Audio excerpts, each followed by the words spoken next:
Oke, selamat datang lagi di Deep Dive kita. Udah ada materi bagus nih di depan kita ya. Sebuah modul pelatihan guru SD, topiknya pemanfaatan kecerdasan artifisial atau KA. Nah, misi kita hari ini, kita coba bedah bareng ya, intisari modul ini. Apa sih manfaat KA, tantangannya apa aja, terus gimana cara gampang mahaminnya, apalagi buat ngajarin anak-anak nanti. Sumbernya jelas ya, modul 4 fase C dari Kemendikbudristek. Oke, siap kita mulai? Siap banget. Modul ini sebenarnya langsung ke intinya sih. KA itu ya gampangnya kemampuan mesin buat niru cara manusia mikir sama belajar. Ini udah bukan cerita fiksi ilmiah lagi loh, udah jadi bagian hidup kita sehari-hari. Jadi ya penting banget buat Anda ngerti dasarnya. Betul, dan modul ini langsung kasih contoh-contoh yang mungkin kita sering pakai tapi nggak sadar ya. Kayak Google Assistant atau Siri itu kan, yang bisa jawab pertanyaan kita. Bener, yang tinggal ngomong aja itu ya. Iya. Terus rekomendasi film di Netflix atau lagu di Spotify, kok kayaknya tahu banget selera kita gitu. Pas banget ya kadang. Nah itu. Atau Google Maps yang nyariin rute tercepat, hindarin macet, itu juga KI kan? Ya itu juga. Termasuk deteksi penyakit di dunia medis atau yang simple kayak face unlock di ponsel kita.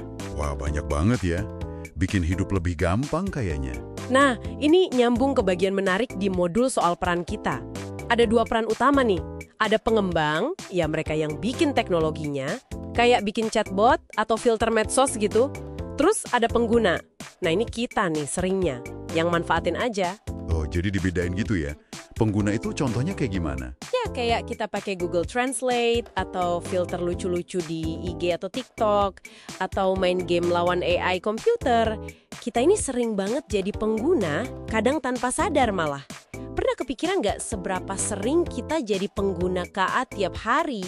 Wah, iya juga ya. Nah, tapi di sini nih modulnya mulai bahas yang agak kompleks.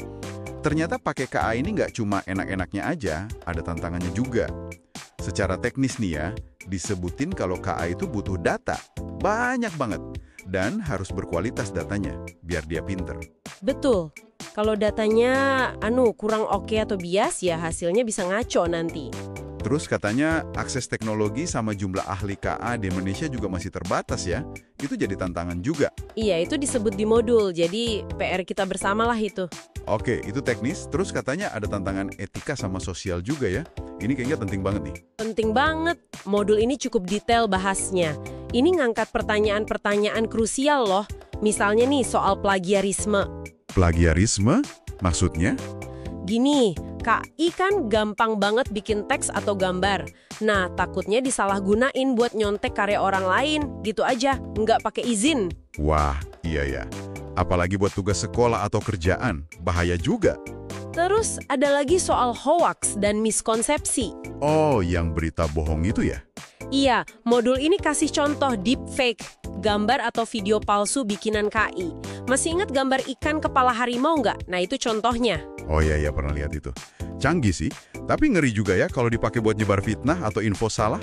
Persis, ngeri banget potensinya. Terus nyambung lagi ke tantangan diskriminasi. Diskriminasi? Kok bisa teknologi diskriminatif? Bisa jadi, kalau data latihnya aja udah bias. Misalnya, data suaranya cuma dari 1 aksen dominan. Ya nanti asisten suaranya mungkin susah ngertiin aksen lain. Jadinya kan nggak adil tuh. Masuk akal, masuk akal. Belum lagi soal privasi, ini juga gede isunya. KA kan sering butuh akses ke data pribadi kita. Nah, ini dia. Kadang kita asal allow aja ya. Makanya, izin dan kesadaran pengguna itu kunci banget. Harus hati-hati kita kasih data apa aja. Oke, jadi lapisannya banyak ya. Ada soal data, hoax, bias, privasi, terus apa lagi? Modul juga nyinggung kesenjangan akses. Nggak semua orang punya HP bagus atau internet kenceng buat nikmatin KA ini kan? Bener banget, jadi makin lebar ya jurang digitalnya. Makanya, ujung-ujungnya semua ini butuh edukasi. Biar kita semua, ya Anda juga, jadi lebih melek KA dan paham dampaknya. Jadi, intinya gimana nih? Biar aman dan bertanggung jawab pakainya. Ada saran di modul? Ada. Bagian akhir modul fokus ke rekomendasi praktis kok. Intinya sih bukan ngejauhin KA, tapi pakai secara cerdas. Buat anak-anak, nih penting kenalin contoh sehari-hari, kayak rekomendasi YouTube itu KA loh, tapi sambil dibimbing. Dibimbingnya gimana tuh? Ada tips spesifik?